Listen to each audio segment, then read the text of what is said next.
আমাদের পুকুরের তেলাপিয়ার মাছ দিয়ে আমি আজকে বানাবো মজাদার ফ্রেশ ফ্রাই রেসিপি। তো একদম ঘরোয়া মশলা দিয়ে খুব সহজে। তো আসসালামু আলাইকুম, সবাই কেমন আছেন? আশা করি সবাই ভালো আছেন। তো চলেন আজকে রেসিপিটি স্টার্ট করা যাক। তো একটা তেলাপিয়ার মাছ আমি ভালো করে লবণ দিয়ে ধুয়ে নিয়েছি। তো এখন আমি ছুরির সাহায্যে কেটে নেব, যেহেতু নুন ঝাল ভালো করে হলো ঢুকতে হবে, সেজন্য, না হলে কিন্তু খেতে তো ভালো লাগবে না। তো এখানে আমি দিয়ে দিলাম হলো আদা বাটা, রসুন বাটা, আর দিয়েছি হলো পেঁয়াজ বাটা। তো সবগুলো আমি 1 চামচ করে দিয়েছি। আর দিয়েছি আমি মরিচ বাটা, দিয়েছি ধনিয়ার গুঁড়ো, দিয়েছি জিরার গুঁড়ো, আর দিয়েছি 1 চামচ পরিমাণের হলুদ, আর দিয়েছি 1.5 চামচ পরিমাণ লবণ, সামান্য পরিমাণ দিয়েছি আমি মরিচের গুঁড়া, আর দিয়েছি একটি লেবু। তো লেবুর রস আমি একদম চেপে দিচ্ছি। এখানে একটি লেবুর রস প্রায় 1 চামচের মতন হয়েছিল। তো আমি আবারও একটি লেবুর রস দিয়ে দিলাম। তো এখন সবগুলো দেওয়া হয়ে গেল। সামান্য পরিমাণ আমি সরিষার তেল দিতে পারবো, তো আপনারা চাইলে নাও দিতে পারেন।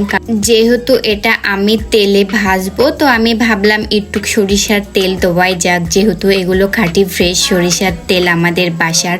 তো তারপরে সব মশলা দিয়ে আমি সুন্দর করে মাছটা আমি মাখিয়ে নিলাম। মাখিয়ে নেওয়ার পরে আমি 30 মিনিট ম্যারিনেট করে রাখছিলাম।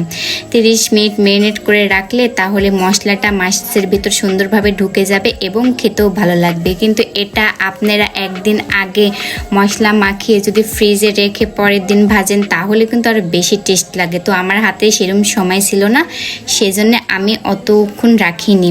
তো তেলটা গরম করার পরে আমি সুন্দর করে মাছটা দিয়ে দিলাম। দিয়ে একদম মিডিয়াম লো হিটে চারিপার আমি হলো ভেজে নিয়েছি। তো অবশ্যই অল্প আঁচে এটা ভাজতে হবে, না হলে কিন্তু উপর থেকে পুড়ে যাবে, ভিতরে কিন্তু তেমন মসমসে হবে না, খেতেও কিন্তু এটা ভালো লাগবে না। তো দেখতে পাচ্ছেন আমি কি সুন্দরভাবে উল্টে পাল্টে আমি মাছটা ভেজে নিলাম। তো মাছটা দেখতে পাচ্ছেন কি সুন্দরভাবে ভাজা হয়ে গেছে। তো আমার মাছটা প্রায় হয়ে গেছে। আবারও আমি একটু উঠিয়ে নেব, দেখতেছি যে আর একটু ভাজলে বেশি ভালো লাগবে। তো যখন দেখলাম আমার মাছটি প্রায় মচমচে হয়ে গেছে, তখন আমি এই মাছটা প্লেন থেকে উঠিয়ে নিলাম। তো আমার মাছটা ভাজা হয়ে গেছে। এখন আমি একটা চাটনি বানাবো। তো এখানে সরিষার তেল দিয়েছি, আর যে মশলা মাখিয়ে রেখেছিলাম, যে মশলাগুলো বাকি ছিল, সেই মশলা দিয়ে আমি এখন চাটনি বানাবো। তো এখানে এই চাটনিটা দিয়ে মাছ খেতে কিন্তু অনেকটা ভালো লাগবে। তো এখানে আপনারা পুদিনা ধনিয়া দিয়েও এটা বানাতে পারেন। তো আমি ভাবলাম যে আজকে এভাবে এই চাটনিটা বানাবো। তো মশলার সাথে একটু পানি অ্যাড করে কিছুক্ষণ জাল করে একদম শুকনা করে আমি এই চাটনিটা বানিয়ে নিলাম। তো দেখতে পাচ্ছেন কত সুন্দরভাবে চাটনিটা হয়ে গেছে। তো যখন পানি একদম শুকিয়ে গেল আর শুকনা হয়ে গেল, তখন আমি এটা চুলা থেকে নামিয়ে নিলাম।